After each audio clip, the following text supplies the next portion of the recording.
This meeting is being recorded. Welcome to another episode of Zero Ales and Hockey Tales with Wally. And today, I'm so excited to have on a 40-year-old from Cardiff, Wales. His hockey journey has taken him to Wales, England, Germany, and all over the world with Team GB. He has been the captain of that inspirational GB squad since '08, and we're waiting on Disney to get off their ass and make the movie. He returns to the shed for his hat trick after his solo trip, episode 71, and Team GB Royalty, episode 212, has combined for 2,192 goals, plays, or listens. In domestic play, or the EIHL, or whatever you want to call it, he did lace up for 5 seasons and probably mucked it up at Chippy Lane with my Devils. But he then switched to the Orange and promptly became their captain, leader, and identity, and has been since 07-08, and just played his 1,000th game with the Orange.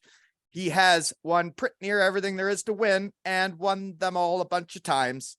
But he is probably best known for being the best person in hockey and the captain of captains.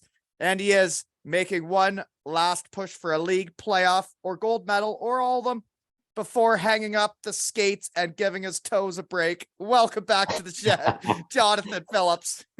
What's going on? Definitely giving the toes a break, that's for sure. How are they feeling? Do they hurt when you do that?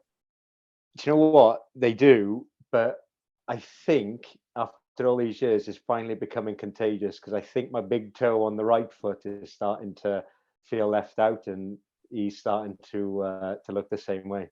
Yeah, well, I remember the guy I played with in Dayton that had the golf ball sizes on the back of their heels, and he seemed like he was in pain with it. And you've been doing it. Like, when did they start?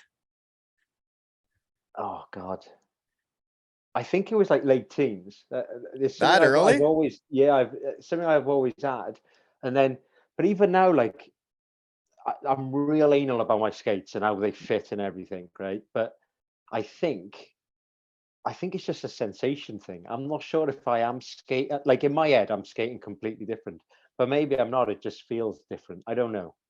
Yeah, I don't. I just couldn't imagine. So it'll probably feel nice to just wear some flip flops, eh? If I'm allowed to wear flip flops, yeah, I need flip flops with like a toe covering. Well, let those puppies breathe now. They've been through a lot, right? That's it. So I get into how we know each other.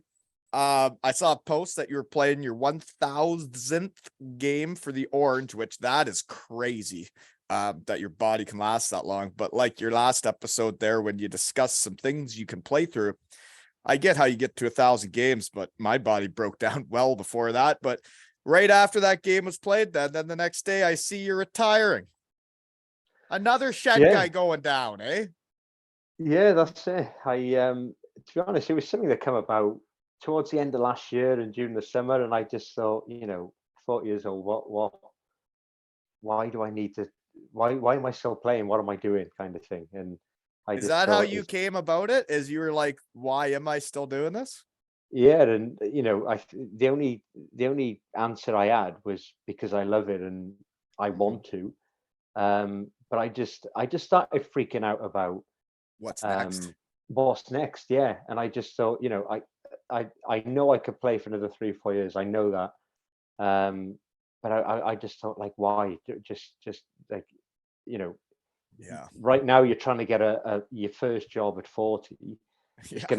It'll be even harder at 43, 44. Well, it would be because it was hard for me at 32, 33, right? It was hard. Mm-hmm. So did I hear that you do have something set up though? Yeah, so I've been I started volunteering at a school through friends of ours down at the junior club.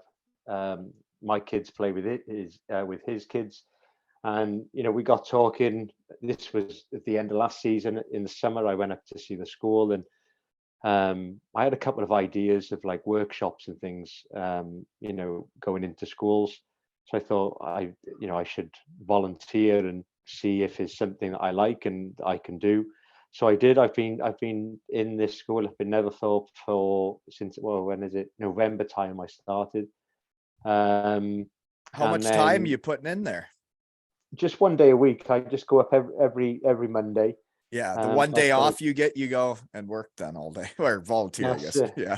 That's it. But I got a group of like 7, 8 kids, and they're great kids. They're kids with ADHD or have had some kind of trauma in their lives. It's not this job that I've got is not a behavioral unit. Is for all that kind of all those kind of cases, I guess.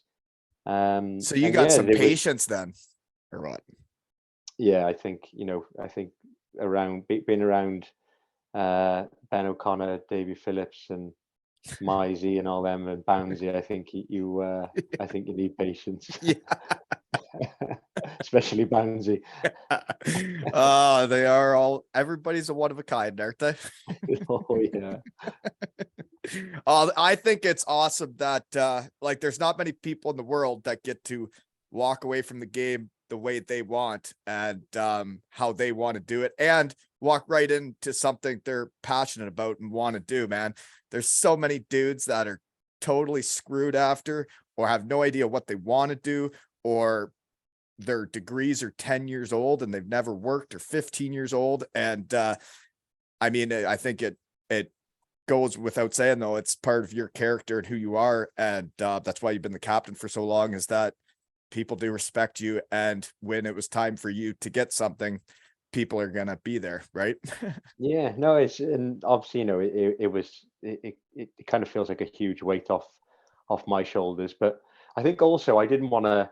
I think I've seen too many people get bitter at the game when I think if you hang on too long, and then when your body isn't doing what you want it to do, you start getting mad at the game, and you're mad at yourself, and thinking, and then it's not till probably after you finish, then you're like, why did I stay on those last couple of years? It was, that was stupid. So I wanted to go whilst I could, and before the club were kind of, Well, out and of line with everybody that. leaves the game a different way. For me, it was an injury. I actually, at 32 years old, I felt like I was really understanding the game more and like where to position myself, where to be. I didn't have to work as hard to be in the right spots. And but my knee went, and I remember when my knee was going that last year, I could see the plays I should make, or like I had to stop up to get it around the D-man stick, or I had to make that extra hard stride and then like throw my stick out there to get it around the D-man. And I Yeah. couldn't make those extra step, or I couldn't stop up quick enough to get around the D-man. And every time I could see the play I used to be able to make, and I couldn't do it. And I was getting so pissed off, and then my leg locked, and then it was all over, right? Yeah. That's it. No, exactly. And, it's just the way it happens. It's life, isn't it? Yeah, I guess it all has to come to an end at some point, eh? That's it. You That's might need a it. shed, though. Yeah. Just saying. It's hard, you know? Yeah. Like, it's going to be different for you, right? Hockey players have routines. They have days, like we kind of have done the same thing, right? Once you get into pro, it's like you have a routine. You have summers kind of off and you train, but you get to enjoy family time and all the that's a great part of being a hockey player. And then in the winter, you're in the grind. Like right now, you guys are in the dog days of it, right?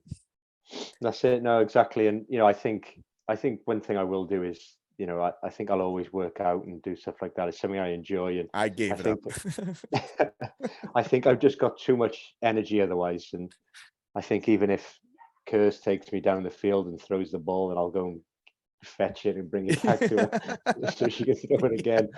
I'd need to do something. Yeah. But yeah, no, I think uh, the other thing with this job is obviously all school time. So the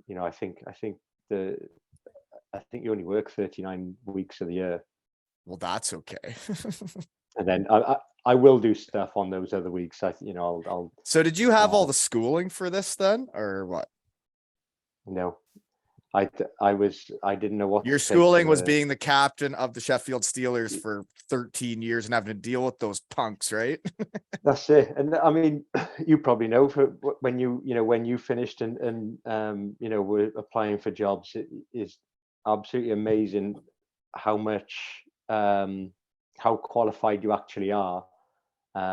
If you kind of siphon through everything that you've done in that team environment over however many years. The team And environment's a huge thing, man. When you get into the real world and then you can deal with people that haven't been on a team sport or they don't get the team environment, and just things they say and the way they go about things, you can just tell that they're not like hockey players. I think are like a different breed. And if I could hire hockey players, I would all day long, because they'll do anything for each other, whether you're helping the fourth liner out, the first liner, the GM, the coach, the equipment manager.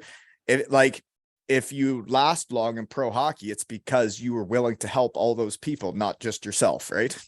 No, I agree. Definitely.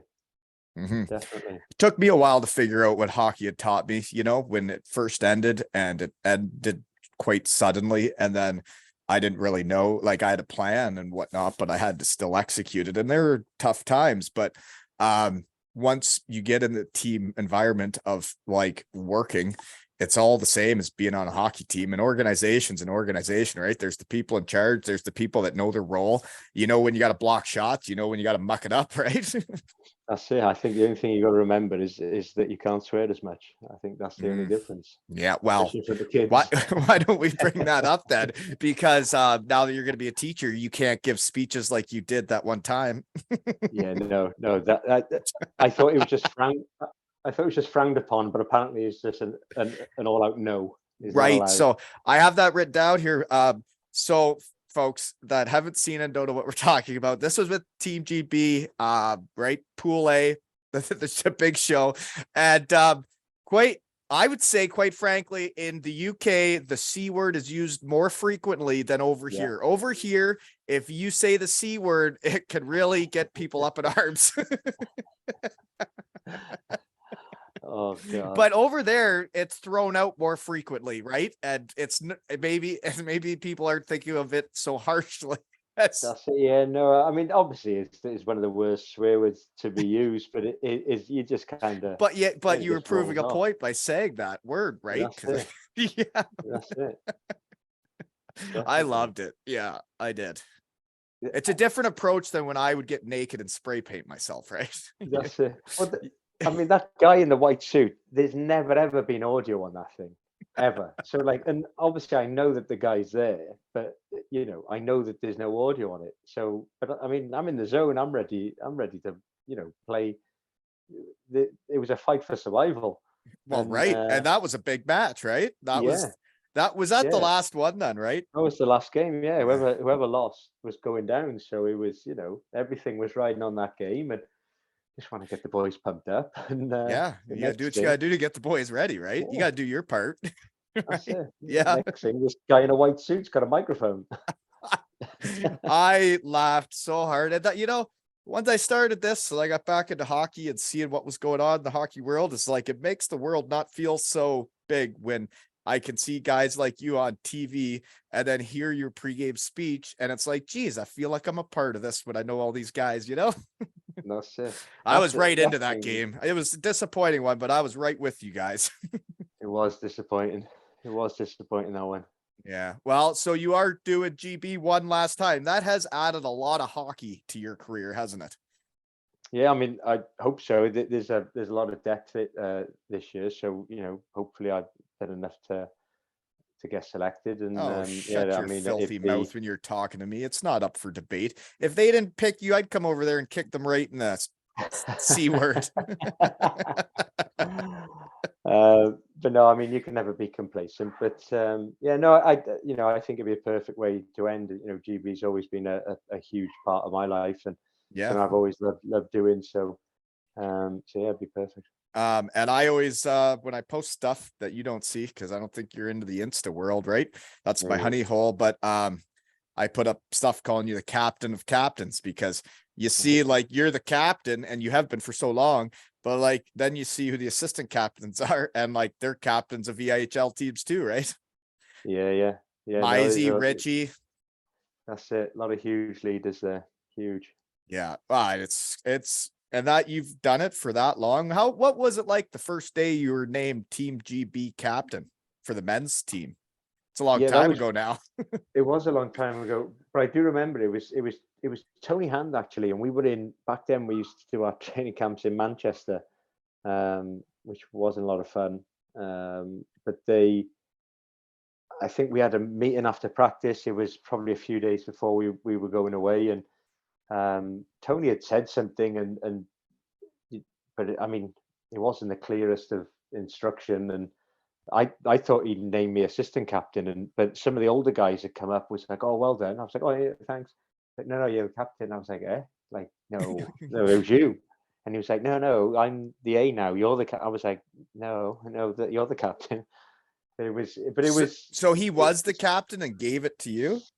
I think he'd been captain like years previously, and then he'd kind of come back into the GB trips, and but just a wicked guy, like someone I massively looked up to when before I even started playing. I can remember watching Lobby, playing for Whitley Bay, and so yeah, it was scary. I think it always is when you're a young age and you've got some older guys who've been there and done that. Is you don't know how they're going to be with you, but just a wicked guy. So you would have been what, like 26, 27, if my math is right?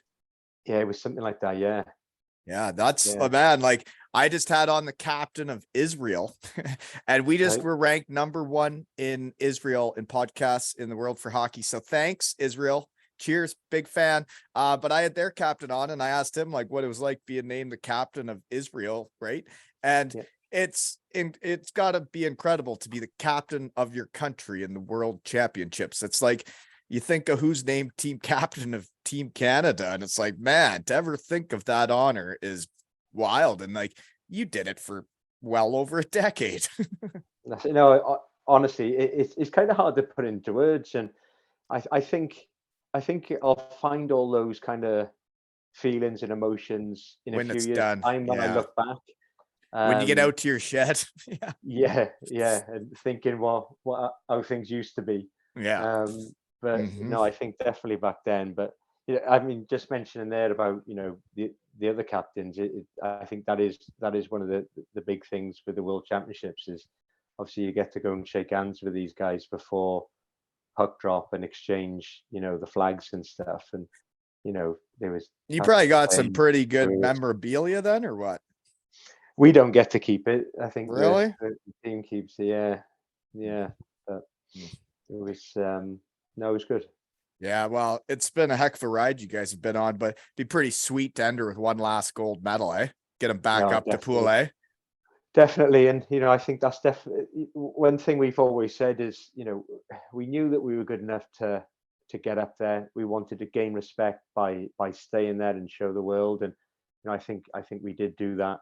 Obviously, we went down last year, and so I think But you were right there. You were right that's there. it. And we need to keep keep that train going, really. Just Yeah. for the exposure for the younger generation. No, for sure. And it is interesting to think that you're going to be done. And like, Mizey ain't getting any younger. He's had 2 testimonials, right? So there's got to be a bit of a changing of the guard of the leadership. I'm pretty sure that all 3 of you, though, with Richie too, though, like, you guys could all play another decade if you really want to. You guys like take care of yourselves, eh? You guys are like pros. Yeah, we try. Yeah, but you guys still have fun too. That's what I love about when I love playing in the UK. I'm sure everybody could tell, but like how everybody knew how to hockey. You worked hard, you played hard. When you won, you got to have fun. When you lost, you didn't because you suck, and everybody gets it, right? That's it. But I mean, you got to have fun. You've got to have that balance, haven't you? I think you need a blowout every now and then where you all go out and get drunk, and When it makes a team. When you got to have those, right? exactly. And I think you just got to know where and when to do it. But if you win, then you lose. I can't stress enough how important it is becoming a team that way. That's all right. This meeting is being recorded. Okay, sorry, real world stuff to deal with for a second, folks. We're back, right? So anyways, you got GB coming up again, and if they don't pick you, I'll come over there and karate chop every single one of them. I don't care. I'll come over, drop kick everybody. You'll be playing, so will Mizey and Richie. And I can't wait to cheer along. Where is it this year? It's in Nottingham this year. Really? Yeah, so would have obviously, nice to have it at home and you get that home advantage. But it's always nice to go away too, isn't it? Right. It would be with all the boys, right? It's a different That's it. experience. Yeah. That's it. So, But no, it'll be I- good. yeah, well, I wonder how packed it'll be. Like when you guys played in Belfast and you won gold there, right? Was it packed? It was okay. Yeah, it was okay. I think Why aren't we selling those games out? I don't understand. yeah, I think it's just tough to get to sometimes with Belfast, I think. But the one in Nottingham's, whenever we always play an exhibition game there before the Worlds, and is normally really well supported. It was quite quiet, the one we just had, where we just had this little break. But Where was that? Where did you guys play? We played a game in Nottingham, Milton Keynes, and Coventry. Coventry was pretty full against Poland. You played Poland? I thought you did. I see Japan. We played Japan in Milton Keynes. That was okay, but then it was quite quiet. We played Romania in Nottingham. So, but I think playing Romania and then who's in your group this year in Nottingham? We've got Poland, Italy, Lithuania, South Korea.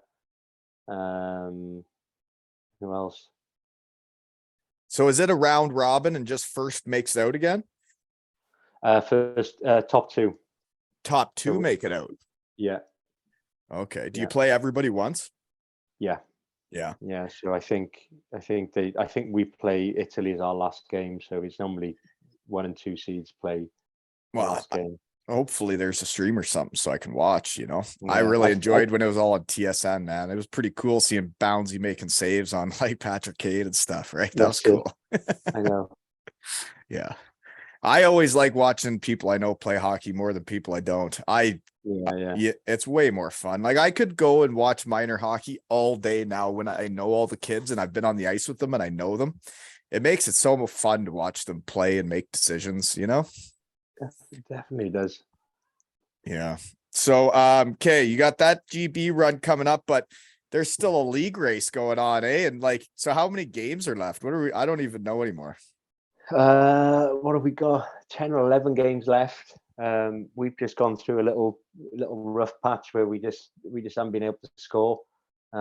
We've had some 1-0 games, 0-0, and lost in a shootout.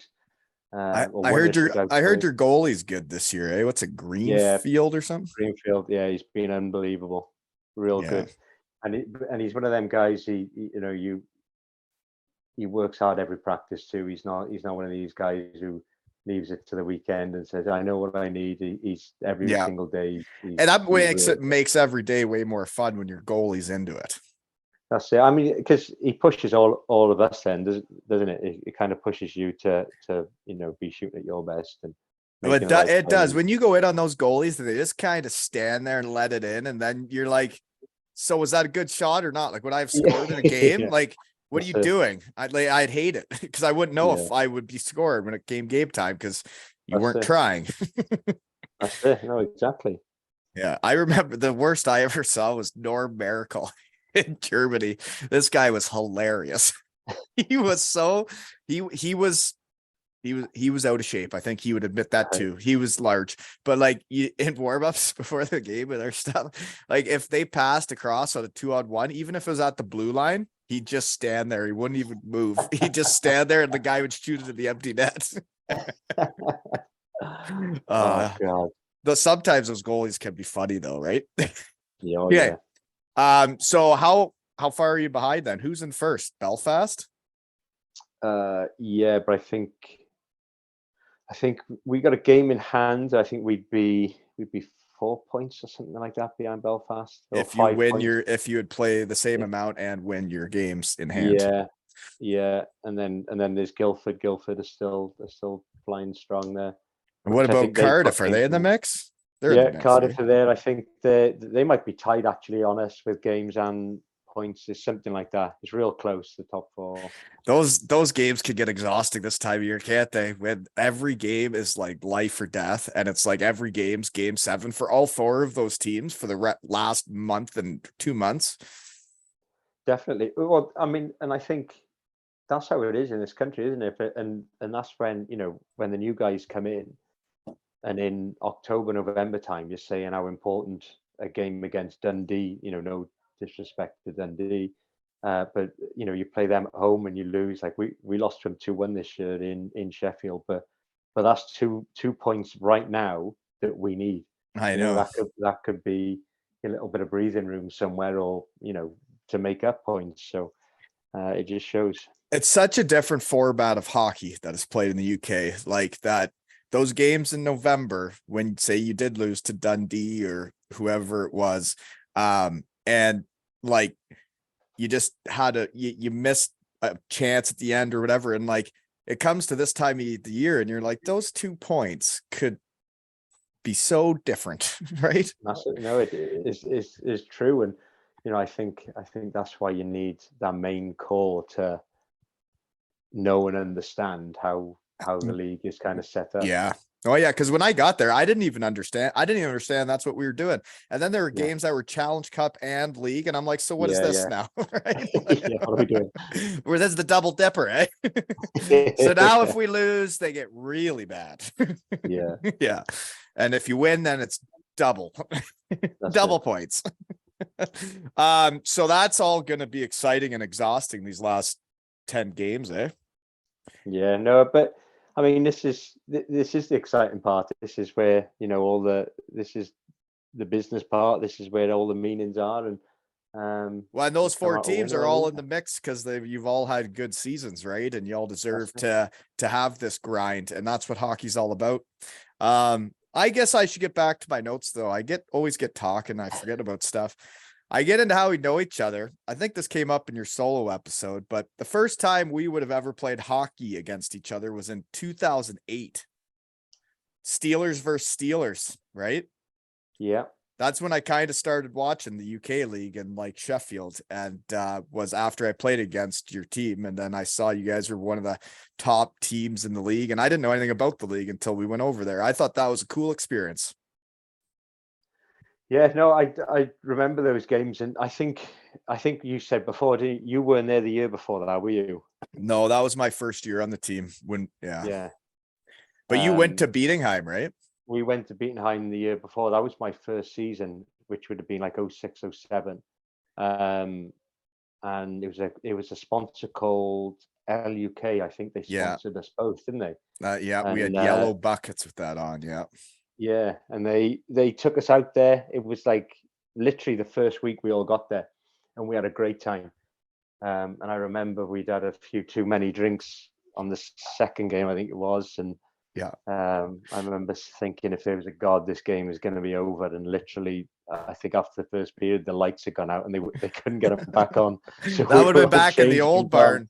Yeah. What small worlds here is I got invited to go over April 1st for he was my centerman, but he was my teammate all 4 years in Bietigheim. Renee Schofs, number 5, number Fumpf, is getting his jersey retired and invited me to go over there for the game. And I cannot make it.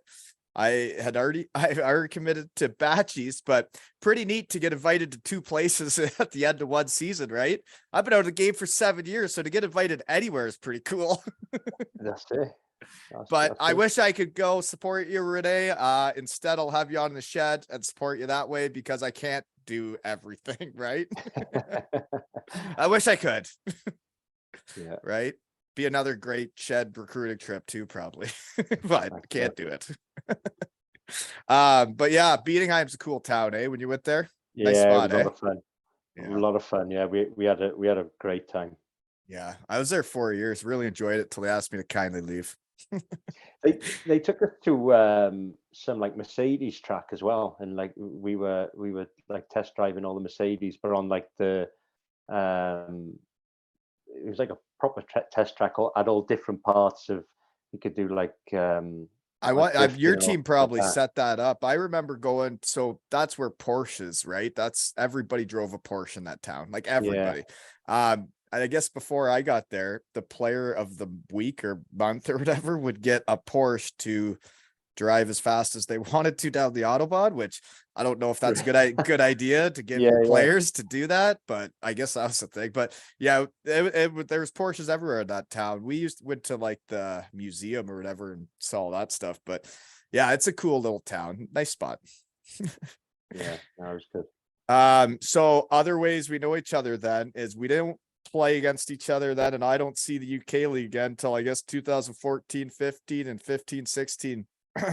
One of your poster picks is like your whole family, like your kids' grandparents or your parents, the kids, everybody's on the ice with a trophy. And it made me want to throw up because it was in Sheffield. And I'm pretty sure that's one of the years you guys beat us by like 2 points, right? I think it might have been actually. Yeah. Can't believe that's going to be on your poster and it's going to be in my shed. That's disgusting. Do you know how much I hated your team for like, geez, like a long time? No, I can imagine. To be honest, the feeling was mutual, but it is from a competitive standpoint, isn't it? Well, it is, yeah. And like you know, those, like what you guys are doing right now, these last 10, 11 games, like it was you guys, Brayhead, and man, it was a battle. Yeah, I know. Yeah. I know. Yeah. You guys are punks. Well, in the start of that season, 2014-15, like when I sent out my email to the league and all the teams, was Sheffield and Cardiff were the two that like it came down to. And then it also came down to the league title between those two teams. And then you guys won, and I was so sour. Yeah. So sour. But yeah, nice picture for your poster. Can't wait to put it up in the shed, right?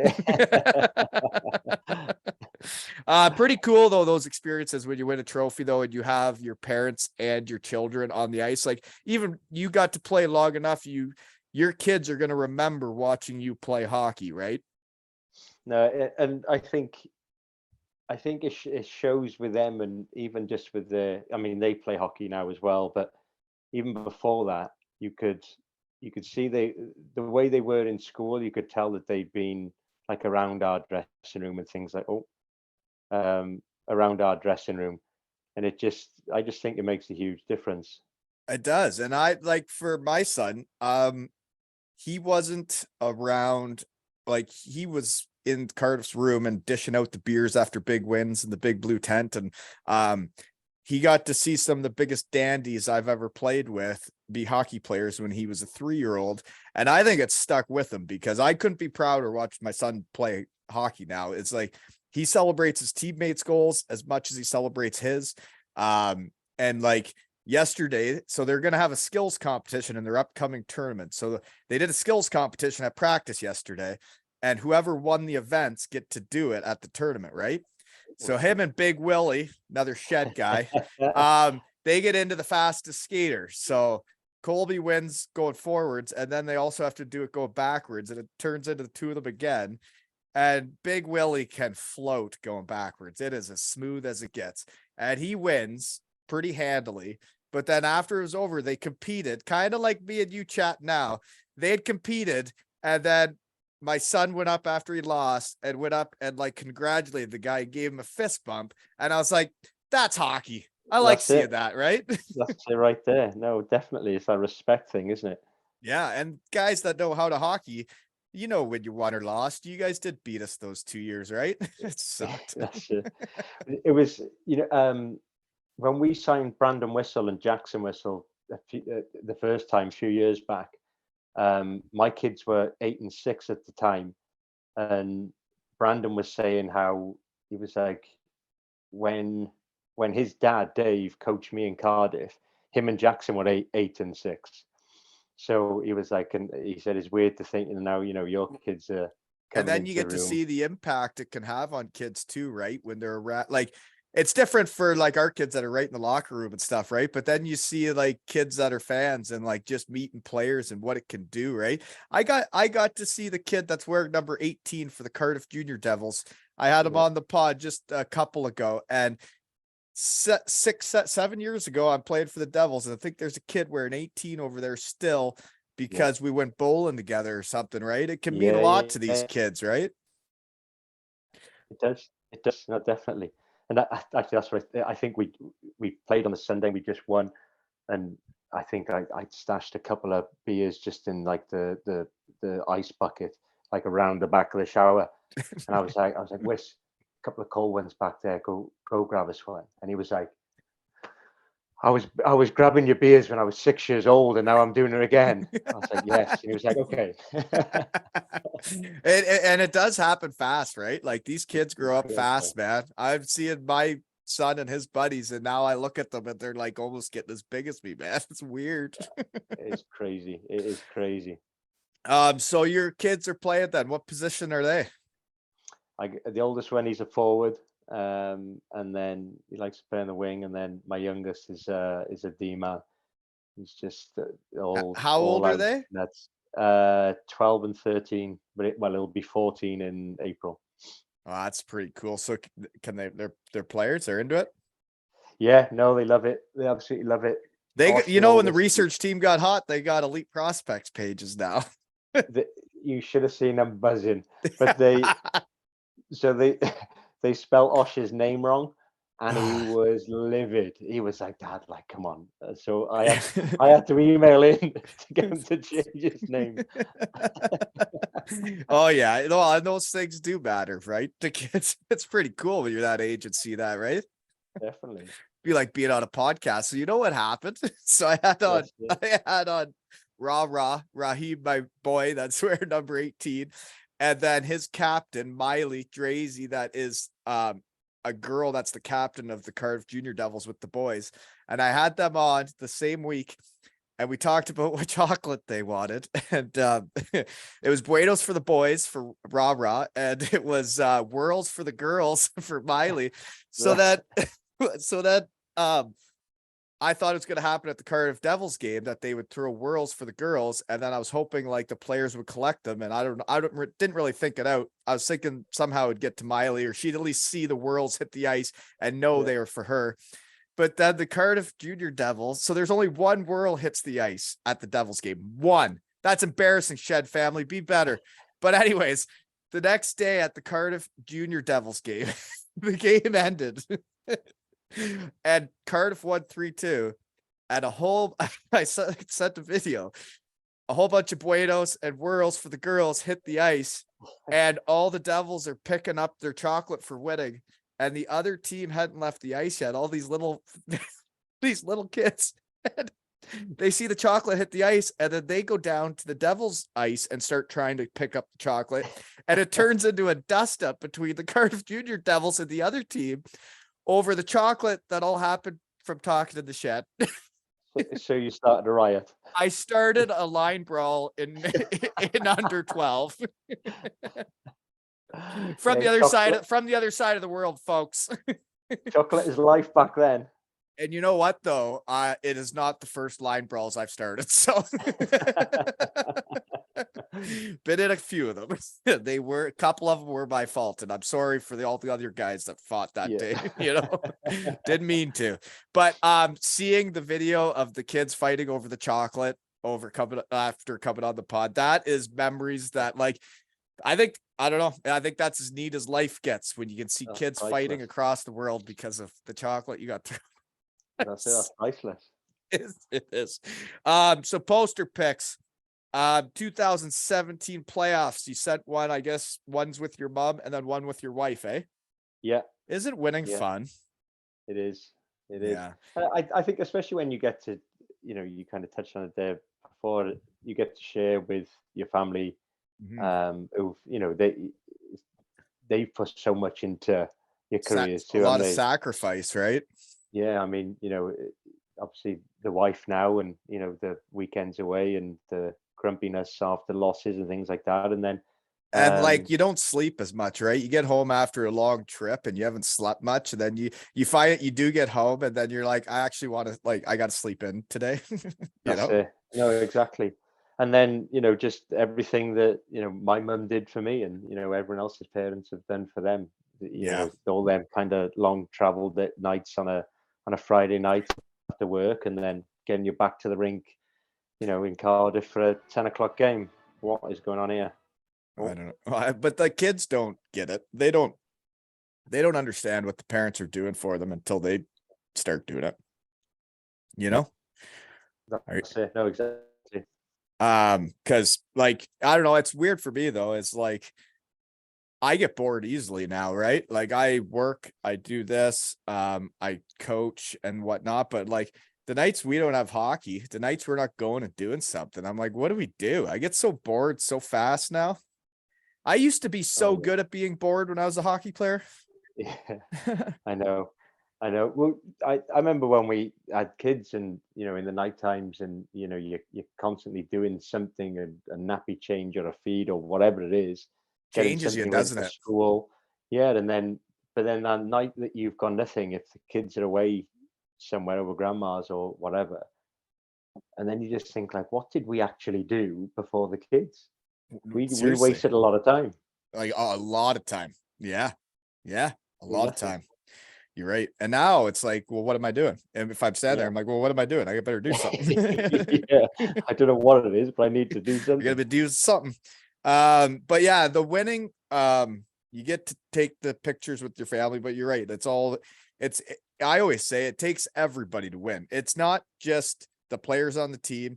It's not just the staff of the team. It's not just the equipment manager, the bus driver. It takes everybody, and everybody has to be in it together. But then it also takes the wives getting along. And like, then when you get kids on the team, hopefully those kids get along, because it's got to be one big family to really win shit. No, it does. It does indeed. And I think certainly over the years we've kind of been lucky enough to have that. Oh, here's another question before I move on for the chocolate. And I don't want to bring up bad stuff. You did say you have a rough patch, but I mean, Manchester Storm, they're really, really hot right now. Okay. Really chocolatey in Manchester. Have you seen chocolate thrown on the ice in Manchester? Yeah, I think Petgrave got smoked with one right in the helmet. Sorry about that, buddy. My bad. When the research team got hot, looks like he's a player. Love to chat with you in the shed if you want. Sorry for getting hit in the head with chocolate, but I saw Carter and I heard Foxy did take chocolate off the ice that, after you guys didn't win. Did they? Yeah, that I got sent pictures. Yeah, Carter was caught red-handed taking a chocolate bar. Did he have a little grin on his face as he put it in his pocket? Well, I know people are competitive, right? And it'd be like, yeah, you want to throw chocolate on the ice? Yeah, I'm gonna take this, right? I'm taking it. Yeah, I'm taking it. Yeah. But it's pretty neat to talk to like guys that like what's going to happen with you now that you're going to be done and you're going to get into the school world. And right now it's Mondays. Okay. That's just Monday. You're going to be doing it now Monday to Friday. And then you're not going to get to do what you do right now, Tuesday through Sunday, and see all the boys and do all the stuff you want to do. And you're going to really miss it. You're going to miss those guys. And I don't know where I was going with this, but it's going to be different for you, Yeah, no, exactly. One thing I won't be doing is starting golf. I know that. I hate golf. Really? Yeah, I hate golf. I'd rather talk in my shed than golf, Yeah. It's weird too, right? When you have kids and like they grow up fast, and like your boys would be at an age now, right, where they're probably almost ignoring you and want to just be hanging out with their mates all the time. Oh, and it, like when you do get an opportunity to hang out with them, you want to take it because geez, once they move out, they're out, right? I know. Happens fast. Real quick, way too quick. I can't believe how much hockey you've got to play in front of your kids though, and that they've got to be there for all this, right? Like I only got to do it till my kid was 3. Yeah, no, it's been that's been sick actually. That's been real good. Yes. Yeah. So here's another one. This one also got me a little wound. Was another poster pick. Looked like it was in Cardiff. I'm pretty sure I know this is the one where you guys win the Challenge Cup in Cardiff, right? Was that a poster pick? You have your one son's in your GB jersey and the other one's in a Penguins jersey. Oh yeah, that is the Challenge Cup one. Yeah. So Penguins fans? They were. They changed. Whoever's winning now that's who they're. Mm-hmm. Mm-hmm. Bring it up here. I see. Yeah. whoever's winning, that's who they're rooting for. Little Yeah. glory hunters. But for a long time they were Crosby and Pittsburgh. It's whoever's winning. Yeah, it's and like Washington, and then they seem. yeah. But they're complete opposites. Them two. Oh yeah. Yeah. Like one's a D man, one's a forward, one's a thinker, one is just all Mucking it out, up. Just giving her. mucking. Yeah.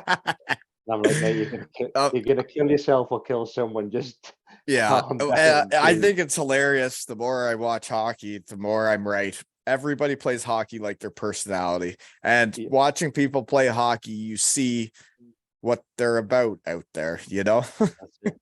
That's it. They had a game on Saturday, and I think we were, or was it no Sunday, and we were away. So they uploaded it to YouTube. So he texts, he's like, "Oh, it's on YouTube." We're like, "Give it a watch." He's like, "I made like 5 huge hits." So I was like, "Oh my god!" So I watch him, and he's lined this kid up as he steps over the blue line. It's a 1-on-1, and I'm thinking, "Oh no, just control your gap. Don't jump." And he just lays this kid out. I'm like, "Albie, man, just behave yourself." So they're allowed to hit at that age then. Yeah, and the 14s, it's just come in. Oh man, that makes Yeah. way more sense and way more Yeah. fun because over here, Ben, I don't know when you're allowed to start in Canada, but it's not early enough. If it was me, I think the best kids right away, the rep team should always be allowed to hit right from the start. I think because otherwise, if you leave it too long, the kids don't know how to get hit. No, they don't. And then all of a they sudden, put themselves into vulnerable positions. vulnerable positions. And then also, it's these kids have been dying to hit since they were 7. And then when they finally get to do it, they're like, I'm going to kill that guy. It's true. And if they had Exactly been it. doing it, it'd be normal from the time they're 7 or 8. It'd be like, yeah, whatever. That's just it. hockey. But now it's like, as soon as that first game of contact happens, I bet you it's just a circus. Oh yeah, they got Red Bulls on the go, cans of Monster. They're just pumped. So would they play the Cardiff Junior Devils then? No, because they're not in their league. We're in like the Northern League kind of thing. But it would be really cool if you were playing like Miley and Rah, and then we were having like a chocolate off, and the Sheffield folks brought their chocolate, and Cardiff brought their chocolate. Man, it'd be wild, right? That's it. But Cardiff came up to the Sheffield tournament last summer, so they played against Stoney's kids, who they actually became friends with during lockdown by sheer coincidence on Fortnite. And they just like really they just like bumped into each other on there, and then realized Fortnite, that they realized that they were both legends kids. It's a small world, isn't it? I was at Stoney's retirement game. We won 10-0 and we retired number 10. Isn't that weird? Yeah. Old Stone man. So you never played on the Devils with Batchy then, eh? No, I'd gone by then. Yeah, I didn't know how retired you were, right? Like I don't know. I'm going over there May 27th. I don't know how that works. I don't know who all he has coming, but I guess you never play on the Devils with him. I don't know how that works. Is there rules? You played on the Devils. Maybe I'll just turn up. Right? You should. I'll just turn up. Yeah. I heard that there's another guy that might turn up too that isn't playing in the game, but he's a bit of a legend that might just be in Wales that night and wants to support Batchy. It's gonna be a time. It's gonna be a time. Just like Matthew Meyer's testimony. That's another way of how we know each other, right? That's it. That's when we actually hung out and I guess you could say broke bread, right? That's it. We did. Yeah. We were no longer mucking it up. We were getting along, right? That's it. We were. Those events are pretty cool though, when like Steelers can get along with Devils, right? I think at the end of the day, we're all cut from the same mold, and we. Yeah, it doesn't take long to get along, does it? You realize that no, it doesn't. No, that was a good bathroom break too there at Heidi's. You got to be careful about saying that. They'll be thinking we were in the bathroom doing drugs all night. We were just in there talking hockey. It was like it was like another episode of 2 L's and Hockey Tales, but I had like 12 guys on at once in a bathroom. Who was and looking at toes, checking out your toes, and then you were showing me your chest. So like the swelling and the part that was like sticking out, and you're like, yeah, I've been playing like this for months. Does that like look normal now, or does it still stick out? There's still a bit of a lump there. I think that that'll always be sticking out, but it's Yeah, not those as it's those not as lumps don't bad. go back, right? No, Once the no, once you got a lump, that's it's there. when it's a bone that healed like that, that's there. Yeah, yeah. Oh, that was fun times though, getting to know hockey guys. So that's what I love so much about this, right? Is man, there's so many people I wouldn't have known around the hockey world that now I do because of this crap. Which another poster pick then, now that we're on the topic, you had your testimonial too, right? So how was did. yours? How'd yours go? That was years ago now. Yeah, it was good. I can't even remember when it was. Was it 2017 maybe? I Or thought it was 16? hilarious asking you for poster pics because I bet you if I Google you, there are so many pictures I could use for the poster pics. And it's like, well, I want this to be his, right? Yeah, but it was. I kind of had all these ones ready from because they asked for some old pictures, so I thought, oh yeah, well, I can just kind of send them on. But yeah, no, that was the first time the kids were ever on the ice at that testimonial game. They weren't playing at that point. Who do you know who you play on the road the last like 5-6 games? Do you have any like you haven't probably looked too hard? I never did. But for me, No, I have this written down as that you have announced you're retiring. I honestly I don't know why it wouldn't be like when Gretzky was retiring. And I'm not, that may sound ridiculous, but you are like the legend of UK hockey and you're retiring and you have 5 away games left. I think every team should be doing something when you roll into town. And like, what is your favorite chocolate bar? I don't know if you probably don't go back to Manchester, but what is your favorite chocolate bar? I'm just thinking out loud that like, say you go on the road to these other cities for these last 5 games. Well, this isn't about winning or losing, folks. It's about his career. I think at the end of the game, they should just chuck chocolate on the ice in every arena you play in. See, I can't just come up with my favorite chocolate bar. And if you ask anyone, whenever we do this, is a timely thing because I need to eliminate the rubbish ones. Then I need to think of all the common ones and then find my favorite. I can't just come up with a favorite. So you have to go through a whole process of figuring out, determining which one's the best. Yeah, because there's some rubbish ones out there. Like people, like Matthew loves a crunchy and things like that. Crunchy's not a chocolate bar. It's okay, but it's not a chocolate bar. Rubbish. Like I feel like you might be into like the fancy ones, eh? Like not your standard chocolate bar. You're looking for a little bit higher end, eh? Nothing too higher end. Like I do like a Toblerone. Toblerones are nice. Right, and that is high end chocolate. Yes, that's a bit more expensive. But I like a Snickers. I like Yorkies.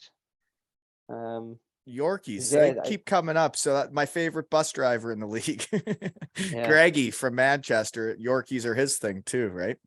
And like that's another thing I got to bring up. There's so much stuff that happens in the world that I don't have time to talk about here. Is Manchester went to Dundee for an away game, and my head of marketing, Jake from Manchester, was going to the game with his mom, and I just texted Greg. I'm like, "Hey, he's coming to the game. Do you think you can give him a tour of the bus for his birthday?" And like that, I set that up, and that Greggy did that for him as like another memory. And like, it's really not that hard to just set stuff up, right? It was cool. Yeah. So thank you, Greggy, for doing that. Favorite bus driver in the league. Right? Takes everybody to win, folks. It does. It does.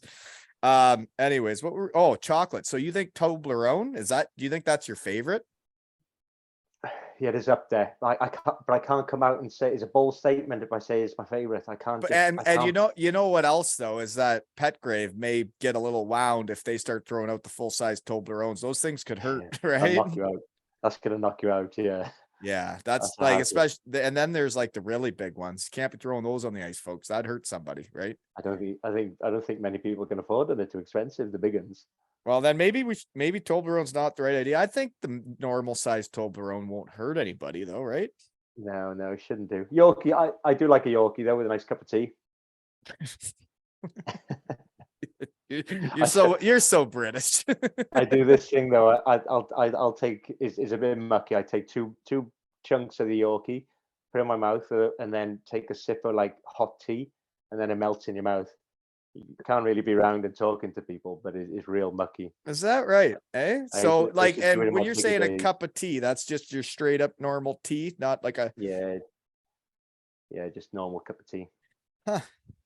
Um yeah, well, tea's good. I underutilize it. I should drink more tea. Good stuff, eh? It makes you feel good too, doesn't it? It does. Mhm. It does. Yeah, I don't drink tea in the shed, folks. As Carl Hudson would say, there's no tea sippers out here. Okay, what else do I got then? So poster picks still. So Toblerones, I guess it is, folks. He got 5 games left on the road. I don't know if anybody's listening in the towns he's playing in. I'm pretty sure only people listening Cardiff, Sheffield, and Manchester, but who knows? I don't know where you play. So if Toblerones hit the ice, folks, we're gonna know why, right? And the other team's not gonna steal it. There's more respect than that in the game, right? I guess if players don't know why all of a sudden Toblerones are hitting the ice, they might take them, but it could turn into a brawl real quick, right? Oh yeah. Would be the first time. No. Your poster picks. You did send Devils photos, eh? People probably sometimes forget you were a Devil, but it wasn't just for 1 year. You were on the team for parts of 5 seasons.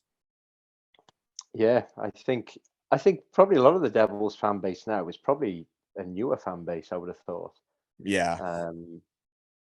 But yeah, and I the one with the cage on, that was my first year back in '99. And then in the Super League, and then the year after then. Yeah, well, the one you sent there, actually both of them when you were playing for the Devils, quite the wheels you were working with, eh? Were those microns? No, they were CCMs. It was the like the tax. They weren't. I always wanted the like the Mike Modano tax though. You know, with the white stripes. Lot of people wanted to skate like Mike Modano. You know, Oh when he my would God, get I wanted them. like his low back, you'd see like his jersey flapping in the wind. He was going so fast. That was hockey. That was beautiful. It. Yeah, good skater. So you were always a tongues out guy too, eh? Never understand this tongues out thing. I was a tongues in guy. I wanted to stay sturdy, you know. I don't know. I tried it actually in the Coventry at the GB camp, because my skates are just starting to get a bit soft, and I think it was Matthew actually said he was like, put your tongues in and it'll sturdy them up a bit. Yeah, so I tried it. Oh my God, it was horrible. Like it felt like I couldn't bend my legs. Really? Yeah. Okay. Well, you've also been playing pro for so long that on your poster picks, you were using wooden sticks. If I got a wooden stick. Yeah. Oh yeah. With the Devils, you got a wooden stick, and so does the D-man. It looks like he's using like you might be using a coho. Oh yeah. And you got the candy cane down it, eh? So I started with a candy cane, and then if you look so at did the other I. one, Don't worry about it. I was a big candy cane guy right through college. Felt great. If you look at the other one, when I've got the half visor on, I actually started going all the way down. Why wouldn't you, right? Nice. Yeah. I was a big candy cane guy. I don't know where that's gone in hockey. I don't see it as often. I liked it. Yeah. Yeah. It. But wood sticks, eh? You've been playing for a while. I know. That's when sticks were cheap. Yeah, you're right. How expensive are your kids' sticks? Oh my God. Yeah. We don't want to talk about it, or what? I don't really want to. It makes me want to puke. He snapped his first stick it was just before Christmas, and he was buzzing. He had this massive grin on his face, like, yes, I just snapped it on a shot, and I was like, no. Yeah, no, that's not a good thing. That's not something to celebrate.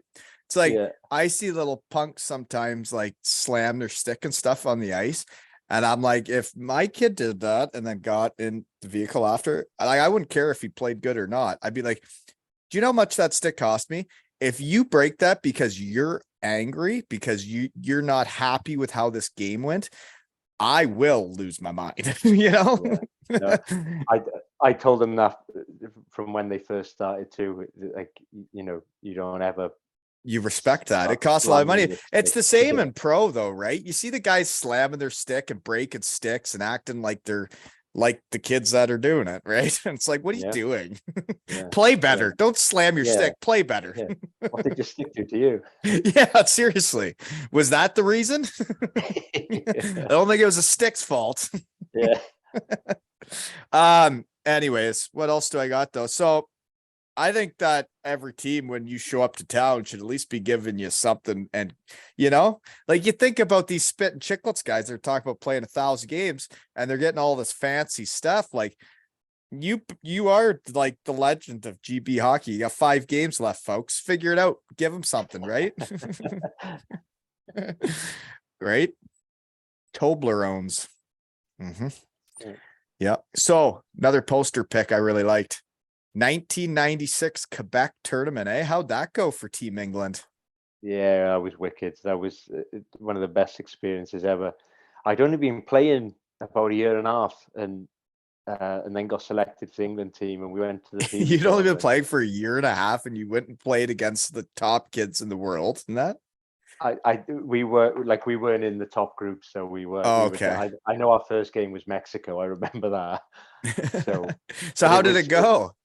It was good. I think I can't really remember how many games we played in the country, but it was. I think we played 2 or 3 or something like that, and then some exhibitions and that. But some of the kids on Albie's team they've just come back from that tournament, and he was like, oh, we went on this like frozen water park, and I was like, right, we did that too. So it's crazy how the circle of hockey goes around, right? And now our kids are doing the things that we did. It is bizarre, man. Watching what my kid grow up in a town that's hockey, and it's a small town. You grow up with your age group, and they're your guys. It going to these games and watching them play in tournaments and go to the hotels together. It just makes memories flood back. And you know what? Tomorrow is my under 9 gals first hotel tournament ever. It's my daughter's first hotel tournament ever with a team of girls, and we got a pool. Nice. Yeah, I can't wait. And I got the whole team, 2 Ales and Hockey Tales mini sticks. And my whole goal is to see an under 9 house league girls team play mini hockey in a hotel, right? I sure hope it happens. I'm not going to pressure them, but I've given them all the tools to see it happen, right? Yeah, that's it. Oh gosh, I can't wait. It's going to be fun. And I owe them 1 belly flop. Yeah. 1. It'll 1. I'm only doing 1, so they better be ready, right? Yeah. So what do you figure over your time with Sheffield is your most memorable games, do you think? Games. Moments, whatever. I'm sure your testimonial would be one, right? And then the championships, probably. Yeah, definitely the testimonials there. I think winning that first trophy back in 2008, the playoffs. I scored the game winner on that in that game. Well, why not? That's it. And then, there was a game a couple of years back where we were three down in the playoffs to Nottingham. We played horrendous the night before, and then didn't you win in a shootout or something? We won in overtime, and then went on to win. So yeah, those home and home legs or whatever they call them, those are weird. But okay, here's a question for you, just because I've never done it. I think winning the playoffs I know what that's like, because you win the last game and it is, you just won the game against that team and then you get after it. What's it like winning the league when there's got to have been some times where maybe you just lost a game, but then you found out a different team won and then all of a sudden you're the champions. Or I heard of Belfast celebrating when Cardiff loses a game in Coventry and they're not even playing hockey. They're at their year-end awards. It's gotta be a different vibe. I've never won it, so I don't know, but it's gotta be different than you just played them and beat them and now you're the champions. And then you're taking a rest for the next kind of 4 months, aren't you? And you've gone into the summer a champion. It's definitely different. I think because it's such a grind, there's probably more of Rewarding. a built-up reward, if that makes any sense. But I know the one year, was that the first? I think the first year we won it, we'd lost hardly any games, and I want to say it was late February, early March. It's like probably around now, and we played in Newcastle, we won, and on the way back, this was before social media, we found out that Coventry were losing to Edinburgh in Coventry, which we never expected. And so we pulled off into a pub and just waited for texts and calls, and yeah, Edinburgh won that game, and we And then won you're the league. champions, and then you're sitting at a It was pub like on the way 6 back from weeks. a game. That's it.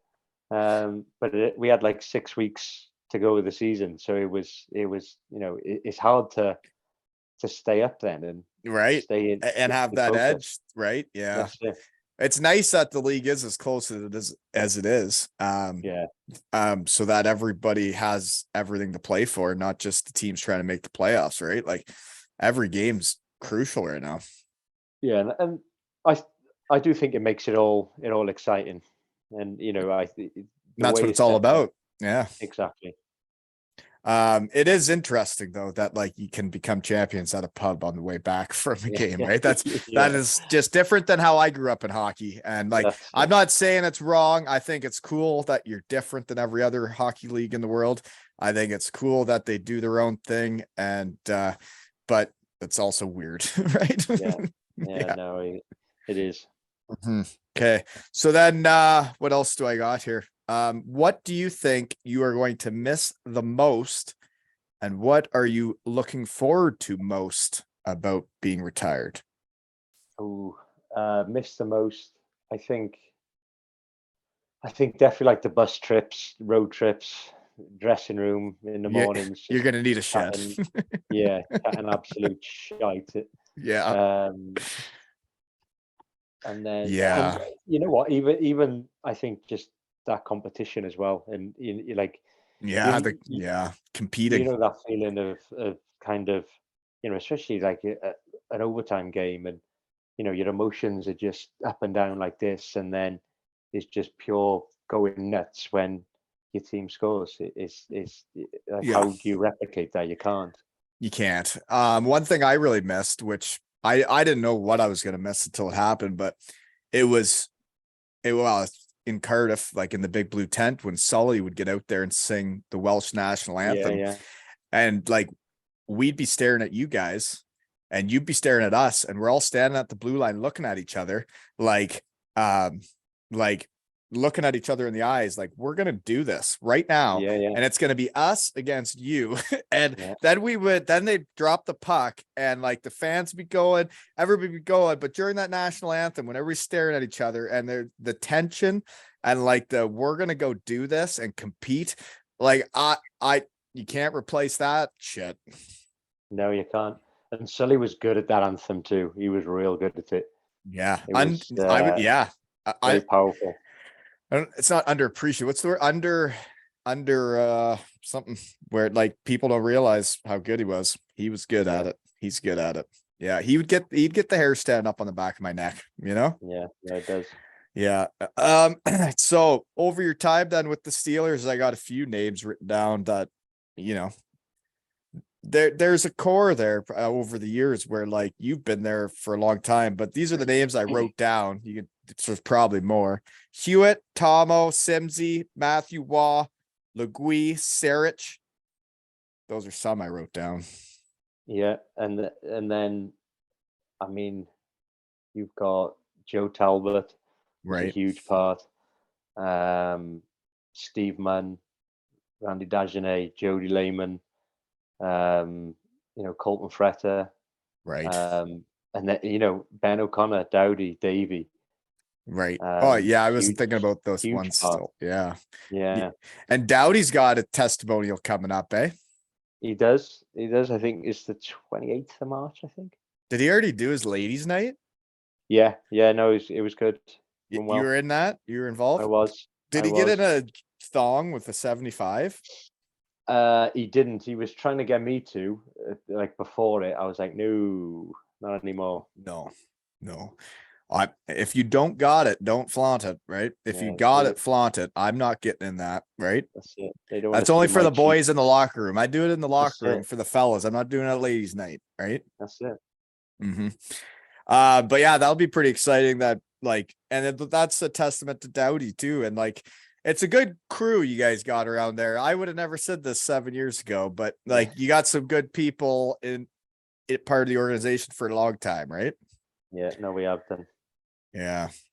What's Simsy like? You're gonna miss him probably. I guess you're still gonna be around the rink and stuff, eh?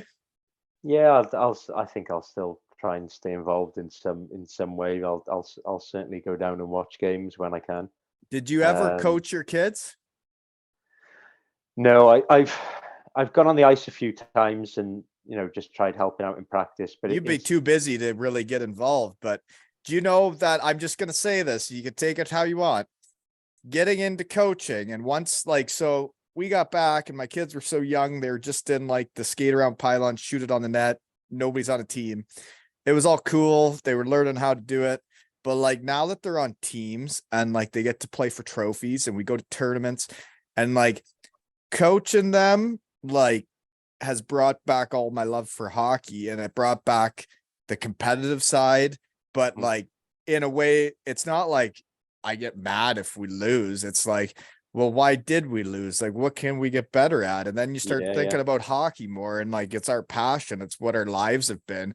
And now that like I'm back into it and I have like a team right now full of girls where I'm like, how do I get her better? And how do I get her more into that? And how do I get her to be more engaged? And how do I get her to be nicer? Right? It's like, yeah, it's like I'm back on it. I'm back on a team again.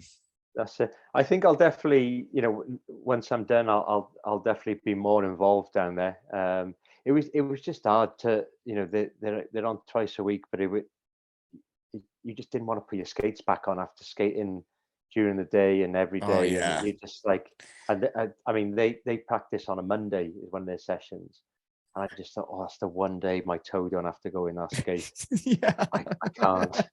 Like the thing's throbbing right now. I can't. And you've been dealing with that since you're a teenager. Yeah, that's it.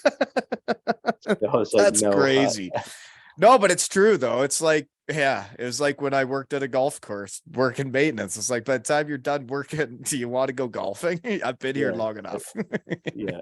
I've walked around enough. But then once you're not around it, and like that is what you look for, that's what I look forward to, right? Is our practices, our games, and like it's my hockey now, and I love it. Yeah. Yeah, but it takes some time to get away from it before you want to be there again, you know? That's it. So best GB memories. Sheffield, you got a good crew. We talked about that. GB though, back-to-back golds was one thing. They're gonna make a movie, right? Who would play you in the movie? Oh, that's a tough one, isn't it? I think I've asked you that before. Yeah. Who would play me? Yeah. I feel there's Do you know someone what? that looks like out That's there. something that whatever you answer with, you're getting abused, isn't it? Yeah, It's like that's true. you're not good looking enough for him. You know, though, you are one of those guys though that has the mouth guard tooth, eh? Those are popular in the hockey world, aren't they? Because you popped it in and out before we started, right? You got the tooth that goes in. I not right now because of my ligament tooth's going in on the 23rd, and I've got a post in, so it won't fit in there. Oh, so normally you have a thing that sticks in there, right? Yeah. Because there's always those guys that pop them out and throw them in someone's drink, right? Yes, yeah. Yeah, that was always fun. Fun little trick. But there's going to be a next wave of Team GB guys, right? And some I got written down here. One, I've never seen him actually play hockey, but he's one of my favorites. He's the one that started the Storm in Manchester, is their captain, Critch. When I got to know him in the shed, I thought he was a gamer. I thought he's the type of guy that would fit in perfectly on your Team GB or on any team. He's the type of guy a team needs. And then I saw he just made his debut. He did, and a wicked guy. I actually met him a couple of years ago. We went up Christmas time on a day off, me and Huey, to have some beers with Tomo at the Christmas markets. And then we went back up the year after, and just ran into Critch and their coach now, who was the goalie, Matt Ginn, and we ended up having beers with them all afternoon. They were great guys. Those are fun days of the hockey world where you just Yeah. run into other hockey guys and then it turns into a day. Yeah, those That's are it. fun. Yeah, no, it was a great day. Oktoberfest in Germany can get really carried away from the hockey fellows when they don't know each other. Then you all get them in a tent together. It's Yeah, oh, something. Yeah.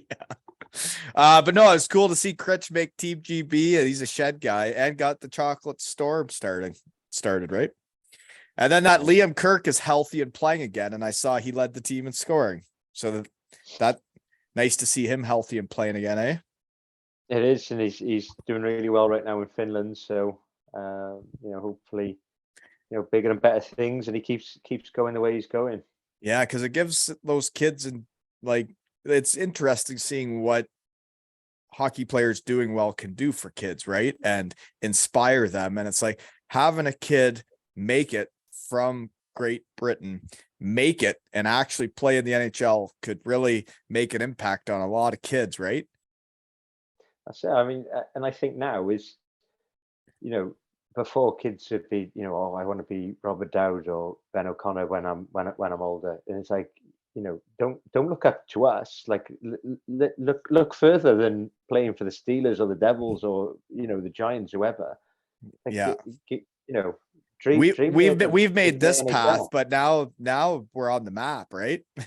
Yeah, like dream bigger, and I think Kirky has just shown that is achievable.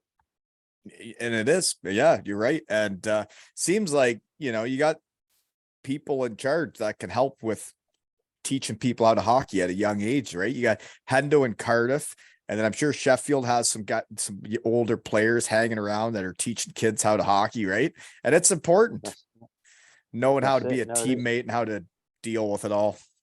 So here's a serious question. I'm still waiting, because this is just a personal thing. I'm still waiting for Jeff Legui's jersey to be retired. Okay. Yeah. Just letting Sheffield know, still think that should be retired, even if 11's already retired. We could do it twice, right? Yeah. But so we are retiring your jersey. That is not up for debate. We are doing that. So do you want it to be retired like first game next season, or do you want to wait a couple years and let yourself miss it a while and then get to go back? Oh God. It's up to you. It's it is going up. It's my thing. Yeah. Well, you should get to decide after everything you've done. What if I get bored and want to put it back on? Can I do that? I think so, right? I don't know. Can you? I think no, you can. You'd have to wear a different number. Wouldn't that be weird? Yeah. I've heard everything different, right? Ben Thompson in Ravensburg, Justin Kelly at Bietigheim. So these are all shed guys. It's crazy how many guys have had their jersey retired that are my buddies. That's pretty neat, actually. Yeah. But like Ben Thompson played his last game in Ravensburg, and like he played that game, and then when it was over, they're like, "Okay, nobody's wearing this ever again." And like there are different ways of doing it, but like we all know your jersey's getting retired. It's just, when do you want it to be retired? The first game next season, or do you want to wait a bit? I think get over and done with. I agree. Get it done. Yeah. Why wait? Yeah. I'm the same with anything. Why wait? Just get her done, right? Yeah, that's it. Yeah, I agree. So first game next season then, folks. Be there, be square. Right, Simsy? Make it happen. Pretty simple. So is I probably have asked you this before. We haven't had a love story in a while. Your wife's been through a lot with the hockey game, right? You haven't had to move around as much as a lot of people in hockey. You've had a home. But I mean, it says a lot about people who get to stay places for a long time and what it means to communities and have them around. And then you're the captain the whole time. It's like, for me, 4 years, they're like, okay, we've had this guy around long enough. Let's move on. That's enough. Right. But your wife would have been through all this with you. So what's the love story? She from Sheffield area or Cardiff? No, she's from Cardiff. Her parents, through her dad's job, moved. I think they moved to like Gloucester, and then up to Wakefield, which is about 45 minutes from Sheffield. The Kirsts, all the family, all the grandparents and aunts and uncles, cousins, were all down in Cardiff still. Met her on a night out, and then they kind of went from there. And then there was actually an article in the Met her on the a South night out. Wales Like, Echo. is this back when you're a devil? Like way back then? Yeah, when I was a devil. Yeah, and then when I moved from Cardiff to Sheffield, they'd done an article in the paper saying that I think the headline was something like "Phillips moves for love."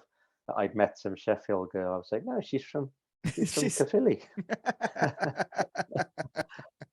That's a lie. It is interesting how sometimes like fans, whoever, think they know hockey players why they're doing stuff, right? And it's like, no, you didn't. Yeah, you got no idea.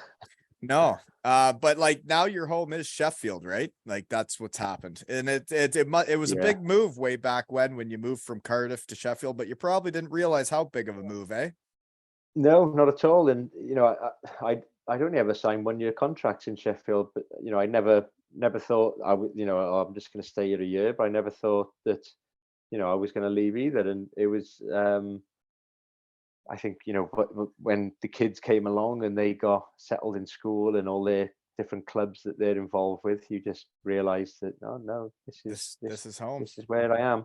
Yeah. And I think a few years back, you kind of realize too that when your whole network is more here. I think if I go back to Cardiff, I'm still that kind of 18, 19-year-old kid.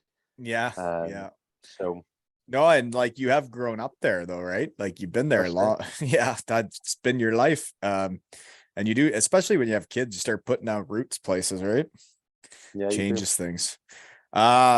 Anyways, the other guy I had written down for the new wave of GB guys is that Cade Nielsen. He seems like a hockey guy. He was at Batchy's testimonial, eh? Yeah, he's a funny boy, Cade. I like Cade a lot.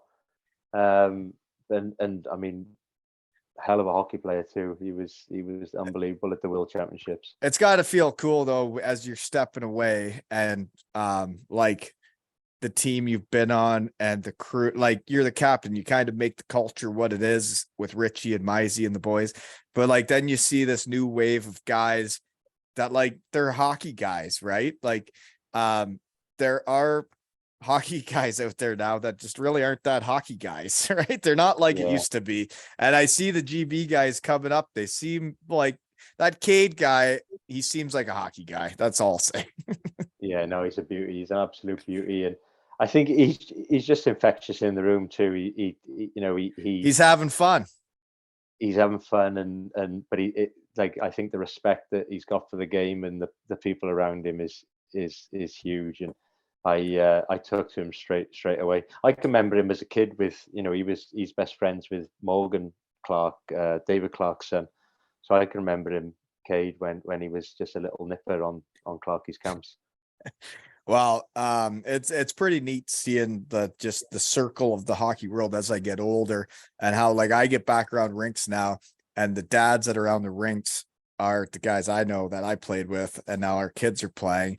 And then you see it over in Great Britain and then like in Germany, I look at rosters and I look at last names and it's the sons of the guys I played with. And it's just, it's hilarious. And people thought I was going to run out of people to talk to. Okay. Here's one of my last burning questions. Okay. What would you say to, is it John O or John A? I was always John as a kid, and that's then what Mizey calls you, and then you signed in here, and it's John O. I know, because I just thought I don't even know anymore. Since I've been up here, it's turned to John O. Right, and that's what I used to call you until I heard people say I could hear it clearly, John Na, and I'm like, well, that makes sense because it's John Nathan, right? That's it, right. And I didn't know what to go with here. So, what would today's John O say to the kid going to the Quebec 96 Pee Wee tournament? Oh my God. I think I didn't realize how big it was. Whether that was because I just mean about hockey. I mean about all of it. Now that we're looking back on a career and everything you've done, and you're talking to a kid that's like my kid's age, right? And like, what would you say to them about hockey and everything that you don't know what's going to happen? What would you say to a kid? I think just you know, working hard should be an absolute given. And this is, if there's anything that everything that you love to do should always be done at the best of your ability at all times. But don't take it so seriously. You know, everything is a learning curve, and you know, always be willing to listen to get better, because it doesn't matter if you're 10 years old or 40 years old. You could, you know, I could learn something off the 10-year-old for sure, 100%. Yes. You know, everyone can teach you something. No, I like that answer. And it's true. It's kind of like what I do out here. I ask you stuff like that to see what you'd say, because I really respect you. And then like, it's like, you're right about the kids teaching you stuff. It's like a lot of times my son says stuff that's just so simple and it makes sense. And he says it and it's coming from a kid's mind. And he's like, well, this is why. And I'm like, oh, yeah, don't overcomplicate it. Yeah. But it's true. And then you can't take it too seriously, right? It's like, it's supposed to be a game. They could, like they say, go play hockey. They say go to work.